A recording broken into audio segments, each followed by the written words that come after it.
Hey, it's Clay, and this will be a video chart on ticker symbol BPMX. We will take a look at the 30-minute time frame. Real quick, what do I mean by 30-minute in case maybe you're new to charts?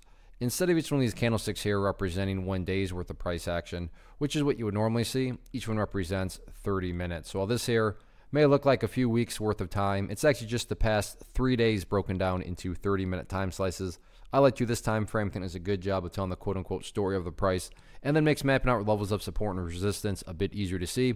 If you were to say, Clay, look, summarize this question for me, or summarize this chart for me quickly, and ask me that question, I would say boring but healthy. Now there is a tad bit of perspective that goes into that. I mean, if you are a day trader and you bought right there and you wanted to sell within 10 minutes after buying, then yeah, for you the chart looks pretty bad. But assuming you care about the big picture of things, then yeah, I would summarize this, if you were to ask me that question of boring but healthy. Why boring? Well, yeah, I mean, today the price literally just essentially went sideways in a pretty tight range. Everything was occurring on low volume. And yeah, not much was going on, especially when earlier in the week, the price, made that big jump right there and then made that big jump right there. So boring compared to that. But the reason I say healthy is because, well, the location of the boring. Where was the last time it got boring at? Well, it was right here when the price was going sideways.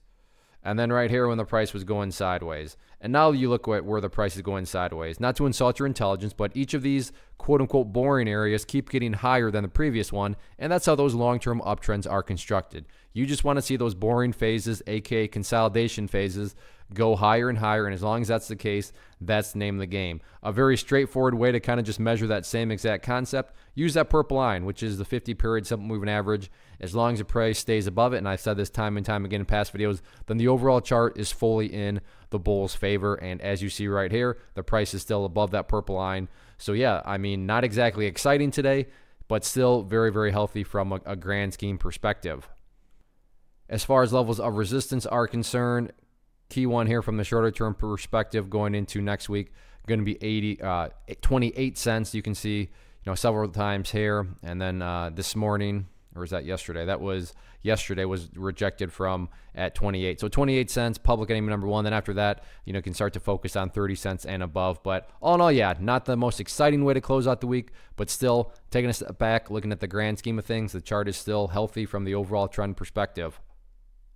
One of the biggest questions that I get is, hey Clay, how do you find the stocks that you trade? So what I've done is put together a free resource guide where I talk about the tools that I use to locate stocks that I find interesting and think may have potential. So if that sounds like something that could add value to you as a trader, then click on the image that is up on the screen right now and I will email you the guide. The guide itself is very short and to the point, and best part, it's completely free.